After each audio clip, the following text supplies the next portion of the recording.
کہ آج 25 دسمبر ہے۔ مسلمان اور بالخصوص پاک و ہند کے رہنے والے مسلمان، پاکستان کے رہنے والے مسلمان قائد اعظم کا آج دن بھی منا رہے ہیں، اور اس وقت پوری دنیا میں عیسائی کرسمس ڈے بھی منا رہے ہیں، اور اب سے 5-6 دنوں کے بعد نئے سال کی بھی آمد ہے۔ اس میں ہمارے نوجوانوں کا کیا کردار ہونا چاہیے اور ہم کرتے کیا ہیں، ان 3 موضوعات پر انشاءاللہ آج گفتگو ہوگی۔ تو سب سے پہلی بات یہ کہ اللہ نے قرآن میں ارشاد فرمایا وَأَمَّا مَا يَنْفَعُ النَّاسَ فَيَمْكُثُ فِي الْأَرْضِ، کہ وہ بندہ جو لوگوں کو نفع دیتا ہے، لوگوں کو فائدہ پہنچاتا ہے، اللہ زمین میں اس کا ذکر عام کر دیتا ہے، لوگ اس کے تذکرے کرتے ہیں، کیونکہ رسول پاک صلی اللہ علیہ وآلہ وسلم نے ارشاد فرمایا خیر الناس من ينفع الناس، لوگوں میں سے بہترین انسان وہ ہے جو لوگوں کو فائدہ پہنچائے۔ اور قائد اعظم محمد علی جناح رحمۃ اللہ تعالی علیہ نے پاکستان کے مسلمانوں کے ساتھ یہ احسان کیا کہ انہیں ایک علیحدہ مملکت بنا کے دی، اور اس کے لیے انہوں نے کوئی تلوار نہیں اٹھائی،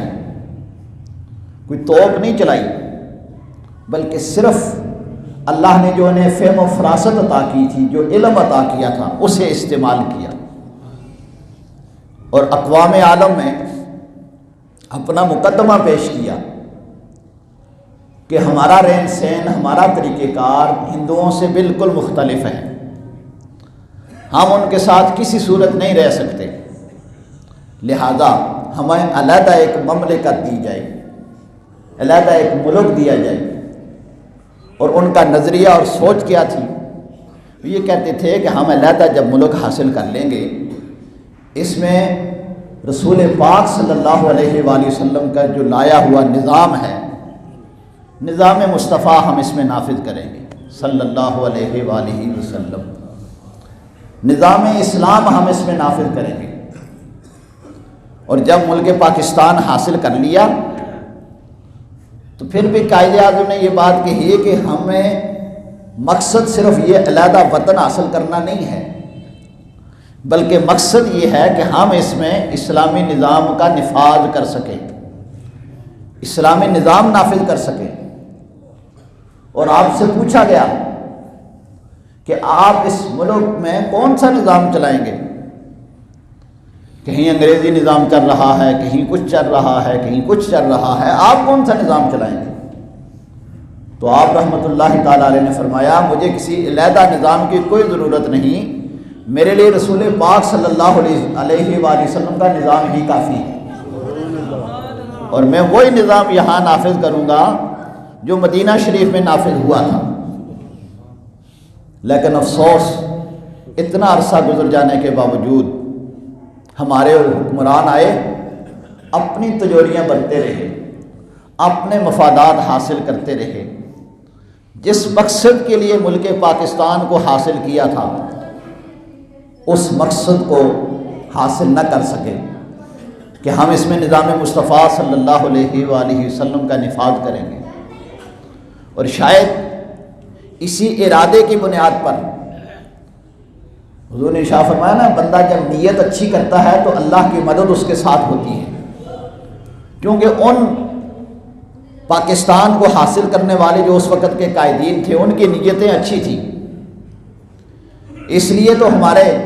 علماء، مشائخ، پیر جماعت علی شاہ صاحب رحمۃ اللہ تعالیٰ علیہ جیسی شخصیات، پیر میر علی شاہ صاحب رحمۃ اللہ تعالیٰ علیہ جیسی شخصیات، اور اعلیٰ حضرت کے مریدین سید نعیم الدین مراد آبادی رحمۃ اللہ تعالیٰ علیہ، اس جیسے جو بڑے بڑے افراد تھے، انہوں نے اس وقت بھی یہ بات کہی تھی کہ قائد اعظم نے جو نعرہ لگا دیا ہے، اب ہم اس مقصد سے پیچھے نہیں ہٹیں گے، یہ ہٹ بھی جائے ہم ملک پاکستان کو حاصل کر کے رہیں گے۔ اور اسی لیے اللہ رب العالمین نے غیب سے ان کی مدد فرمائی تھی،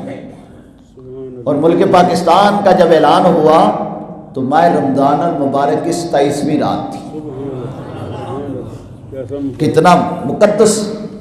مہینہ تھا وہ رات جس میں رب کائنات نے اپنا قرآن نازل کیا، انا انزلناہ فی لیلۃ القدر وما ادراک ما لیلۃ القدر لیلۃ القدر خیر من الف شہر، کہ جس رات کو اللہ رب العالمین نے 1000 مہینوں سے افضل و اعلیٰ قرار دیا، اس رات میں اللہ نے ملک پاکستان جیسی یہ نعمت ہمیں عطا فرمائی۔ لیکن افسوس ہمارے ان حکمرانوں پہ کہ یہ اپنا مفاد حاصل کرتے رہے،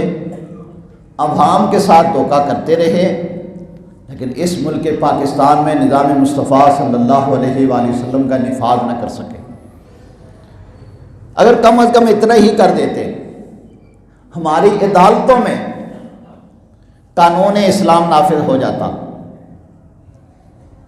تو ہمارا آدھا نظام ٹھیک ہو جاتا۔ سعودی عرب میں آپ دیکھیں چوری چکاری بہت کم ہے، وہاں شراب نوشی کم ہے، پہلے تھی بہت کم تھی، اب اگر ہو گیا تو اب بھی باہر کے ممالک کے اثرات اس میں آ گئے۔ ایران کے اندر اس قسم کی وارداتیں بہت کم ہیں، کیوں؟ اس لیے کہ انہوں نے اپنا نظام اسلامی نظام کے نام سے نافذ کیا، اور وہ چور کو، ڈکیت کو، زانی کو، شرابی کو اس کے مطابق سزا دیتے ہیں۔ ہمارے ہاں چھوٹے کے لیے قانون اور ہے،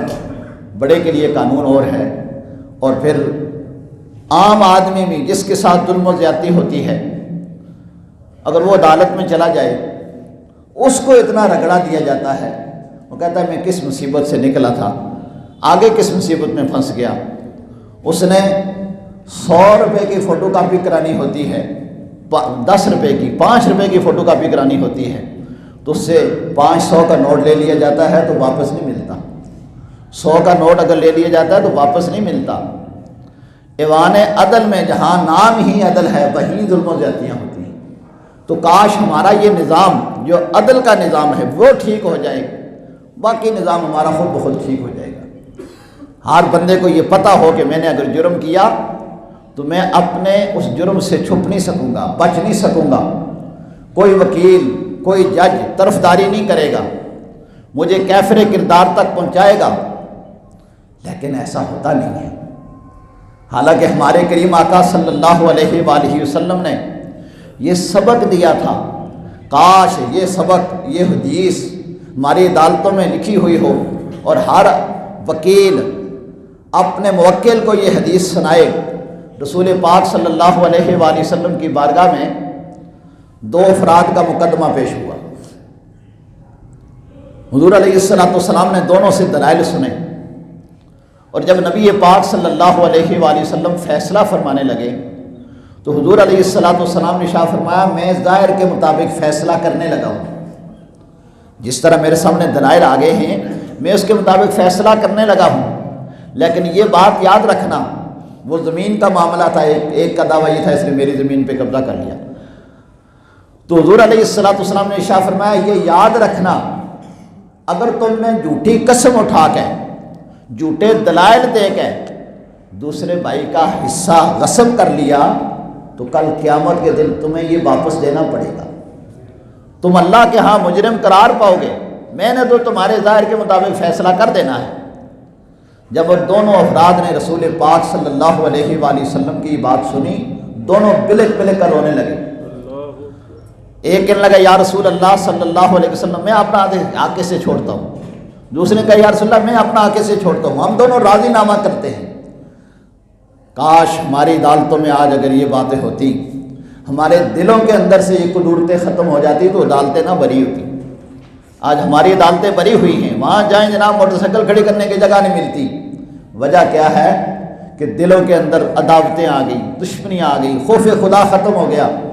دوسرے کی زمین کے اوپر، دوسرے کے پلاٹ کے اوپر، دوسرے کے مکان کے اوپر، دوسرے کے جائیداد کے اوپر قبضہ کر کے ہم فخر محسوس کرتے ہیں، ہمارے اندر خوف خدا باقی نہ رہا، جبکہ نظام مصطفیٰ صلی اللہ علیہ وآلہ وسلم کا تقاضا یہ تھا کہ خوف خدا انسانوں کے اندر پیدا کیا جائے، عشق مصطفیٰ صلی اللہ علیہ وآلہ وسلم پیدا کیا جائے۔ لیکن قائد اعظم نے جس چیز کے لیے یہ کوشش کی تھی، وہ تو اپنی نیک نیتوں میں کامیاب رہے، بزرگوں کی دعائیں ان کے ساتھ رہی، لیکن جس مقصد کے لیے یہ ملک حاصل کیا تھا ابھی تک اس میں وہ نظام نافذ نہیں ہو سکا۔ اللہ تعالی ہمارے حکمرانوں کو اس ملک میں نظام مصطفیٰ صلی اللہ علیہ وآلہ وسلم کے نظام نافذ کرنے کی توفیق نصیب فرمائے۔ اور رسول پاک صلی اللہ علیہ وآلہ وسلم نے ارشاد فرمایا کہ اگر کسی ملک میں کسی جگہ میں 40 دن اس طرح بارش ہو کہ رات کو بارش ہو، دن کو دھوپ نکل آئے، اب اندازہ لگائیں وہاں کتنی خوشحالی ہوگی، وہاں کتنا لہر بہر ہوگی۔ لیکن حضور نے ارشاد فرمایا اس سے بہتر ہے کہ وہاں اسلام کا ایک نظام نافذ کر دیا جائے۔ اسلام کا نظام نافذ کر دینے سے، لوگوں کے اندر عدل و انصاف آ جانے سے، خوف خدا آ جانے سے اس ملک کے رہنے والوں کے اوپر اللہ کی رحمتیں نازل ہوں، ایک دوسرے کے ساتھ ظلم و زیادتیاں نہیں ہوں گی۔ تو اللہ تعالی ہمارے ملک میں نظام مصطفیٰ صلی اللہ علیہ وآلہ وسلم کے نظام نافذ کرنے کی ہمارے حکمرانوں کو توفیق نصیب